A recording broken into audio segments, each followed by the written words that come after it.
Hi, welcome to Sherin's kitchen. இன்றைக்கி நம்ம கிச்சனில் விநாயகர் சதுர்த்தி ரெசிபி தான் பார்க்க போகிறோம். இன்றைக்கி பிடிக்கொழுக்கட்டை பண்ண போகிறோம். என்னென்னா பிள்ளையார்பட்டி பிடிக்கொழுக்கட்டை அப்படின்னு சொல்லுவாங்க பார்த்தீங்களா, அதுதான் இன்றைக்கி நம்ம பண்ண போகிறோம். 150 கிராம் பச்சரிசி, இதில் 1 கப் அளவுக்கு 150 கிராம் இருந்தது.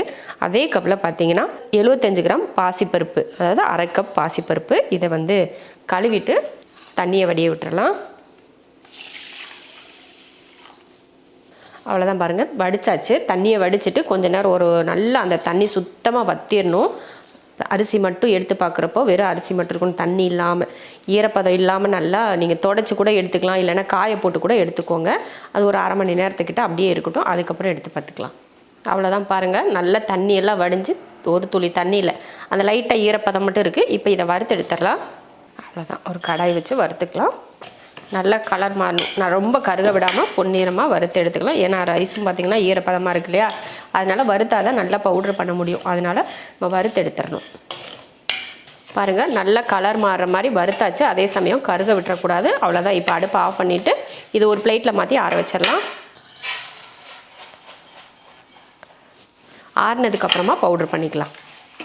சூடோடையே நீங்கள் பவுட்ரு பண்ணிங்கன்னா ஆவி படிஞ்சு கட்டி கட்டியாக வந்துடும். அதனால நம்ம என்ன பண்ணணும், நல்லா ஆற வச்சுட்டு தான் பவுட்ரு பண்ணணும். இது மட்டும் இல்லை, ஏதாவது நீங்கள் பவுட்ரு பண்ணணும், வறுத்து பவுட்ரு பண்ணணும் அப்படின்னா ஆற வச்சு பவுட்ரு பண்ணிக்கோங்க. அரிசி அளந்து அதே கப்பில் தண்ணி ஊற்றிக்கலாம். 1.5 கப்பு அரிசியும் உளுந்து சேர்த்து 1.5 கப் எடுத்தோம். இப்போ அதில் 3 கப் அளவுக்கு தண்ணி ஊற்றிக்கலாம்.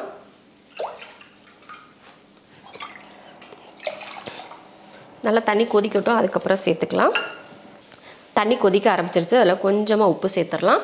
உப்பு சேர்த்துட்டு அடுப்பை சிம்மில் வச்சுட்டு பவுட்ரு பண்ண அரிசியும் பருப்பும் பவுட்ரு பண்ணோம் இல்லையா, அதையும் சேர்ந்துட்டு நல்லா கலந்து விட்டுருவோம். நல்லா கட்டி இல்லாமல் கலந்துக்கோங்க. கட்டி இல்லாமல் இந்த மாதிரி நல்லா கலந்து விட்டுக்கணும். உங்களுக்கு வந்து கரண்டி வச்சு கலக்கிறப்ப கட்டி சேருது அப்படின்னா இந்த மாதிரி கொஞ்சம் விஸ்க் இருந்தால் கூட நீங்கள் இந்த மாதிரி கலந்துக்கோங்க. இல்லைன்னா உள்ளே இருக்க மாவு, அந்த கட்டியாகிற மாவு பார்த்திங்கன்னா உள்ளே வந்து வேகாமல் அப்படியே ஈரப்பதமே இல்லாமல் நல்லா காஞ்ச மாவு மாதிரியே இருக்கும். அதுக்காக தான் சொல்கிறது. இந்த மாதிரிலாம் கலந்துக்கிட்டிங்கன்னா நல்லா சமைக்கிறவங்களுக்கு எல்லாம் தெரிஞ்சிருக்கும். பிகினர்ஸ்க்கெல்லாம் பார்த்திங்கன்னா ஒரு சில டிப்ஸ் எல்லாம் தெரிஞ்சுக்காது இல்லையா, அதனால் அவங்களுக்காக சொல்கிறது இல்லை. அவ்வளோதான். நல்லா தண்ணியெல்லாம் நல்லா வத்திருச்சு பாருங்கள். அரிசி வந்து குருணையாக இருக்கும் பார்த்திங்களா, அதுவே நல்லா வெந்துடும் இந்த சூட்லேயே. அது கூட நம்ம எந்த கப்பில் அரிசி அளந்தோமோ அதில் 1 கப் அளவுக்கு நாட்டு சக்கரை சேர்த்துக்கிறேன். நீங்கள் வந்து வெல்லம் கூட சேர்த்துக்கோங்க, நல்லா பவுட்ரு பண்ணி சேர்த்துக்கோங்க. கூடவே 3/4 கப் அளவுக்கு தேங்காய் துருவல், அடுத்து ஒரு 3 ஏலக்காயை பவுட்ரு பண்ணியிருக்கேன், அதையும் சேர்த்துக்கலாம். சேர்த்துட்டு இதெல்லாம் நல்லா கலந்து விடுவோம். அவ்வளோதான் பாருங்கள், எல்லாம் ஒன்றா கலந்தாச்சு. இதை ஒரு பிளேட்டில் மாற்றி ஆற வச்சு நம்ம கை பொறுக்கிற சூடு வர வரைக்கும் வெயிட் பண்ணிவிட்டு கொழுக்கட்டை பிடிச்சிக்கலாம். அவ்வளோதான், நல்லா ஆற விட்டு நம்ம பிடிச்சிக்கலாம். அவ்வளோதான் பாருங்கள், கை பொறுக்கிற சூடு ஆயிடுச்சு. இப்போ நல்லா மாவு வந்து ஒன்று சேர்த்து நல்லா திரட்டி எடுத்துக்கலாம். சூடாக போடுறப்ப கூட கொஞ்சம் லூஸாக இருந்தது மாவு, இப்போ பார்த்திங்கன்னா கொஞ்சம் டைட்டாக மாறிடுச்சு பாருங்கள். அவ்வளோதான்.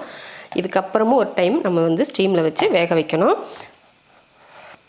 கையிலே கூட நீங்கள் பிடிச்சி போடலாம், இல்லைன்னா அந்த மாதிரி நான் வந்து இந்த மாதிரி அச்சு தான் எடுத்திருக்கேன். நம்ம கொழுக்கட்டை அச்சு இது மாதிரி எடுத்து இதில் தான் மாவு வைக்க போகிறோம். இதை 2 இப்படி பண்ணிவிட்டு இதுக்குள்ளே வச்சிடலாம்.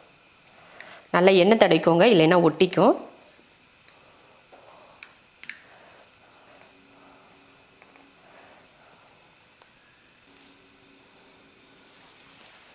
அவ்வளோதான். இதே போல் மீதி இருக்கிறதையும் பண்ணிக்கலாம். நமக்கு எந்தெந்த ஷேப் வேணுமோ அப்படி உங்கள் விருப்பப்படி நீங்கள் பண்ணிக்கலாம். நல்லா இந்த மாதிரி ஸ்டீமரில் வச்சு இது போல் வச்சுருக்கேன். இந்த மாதிரி வச்சுட்டு இந்த மாதிரி மோல்டுலேயும் வச்சுட்டு இந்த மாதிரி கையிலையும் பார்த்திங்கன்னா லைட்டாக இந்த மாதிரி பிடி கொழுக்கட்டை மாதிரி இப்படி பிடிச்சிங்கன்னா போதும், இந்த மாதிரி கொழுக்கட்டை வந்துடும். அதுவும் கூட நம்ம வச்சுக்கலாம். நமக்கு எந்த விருப்பமோ அந்த மாதிரி நீங்கள் வச்சுக்கிட்டால் நல்லாயிருக்கும். கொஞ்சம் இந்த மாதிரி உருண்டை எடுத்து இப்படி உள்ளங்கையில் வச்சு இந்த மாதிரி எடுத்தோம்னா நம்ம விரலோடு சேர்த்து இந்த மாதிரி அச்சு மாதிரி வரும் பாருங்க, அந்த மாதிரி வச்சுக்கோங்க. உருண்டையாக பண்ணணும்னா கூட உருண்டையாக பண்ணிக்கோங்க. அவ்வளோதான், உருண்டையும் போட்டாச்சு. எல்லாத்துலேயுமே நான் வச்சுருக்கேன். அவ்வளோதான் பாருங்கள், கொழுக்கட்டை அச்சில் பண்ணது இது நம்ம கையில். அப்புறம் ஒரு உருண்டை 3 டிசைனில் வச்சுருக்கேன். ஒரு 8 நிமிஷத்துக்கு வேகட்டும், அப்புறமா எடுத்து பார்த்துக்கலாம். கரெக்டாக 8 நிமிஷம் ஆயிடுச்சு. அருமை, நல்லா ஆவி பறக்க வெந்திருக்கு. இறக்கிடலாம். இறக்கிட்டு நல்லா ஆற வச்சுட்டு அதுக்கப்புறமா நம்ம வெளியில் எடுக்கலாம். இப்போ வந்து நமக்கு தொட முடியாது, ஏன்னா அவ்வளோ சூடு. ஆனால் தொட்டு பார்த்தோம்னா நல்லா சாஃப்டாக இருக்குங்க பாருங்கள், சாஃப்டாக இருக்குது. இப்போ இறக்கி வச்சிடலாம். நல்லா கொதிக்குது.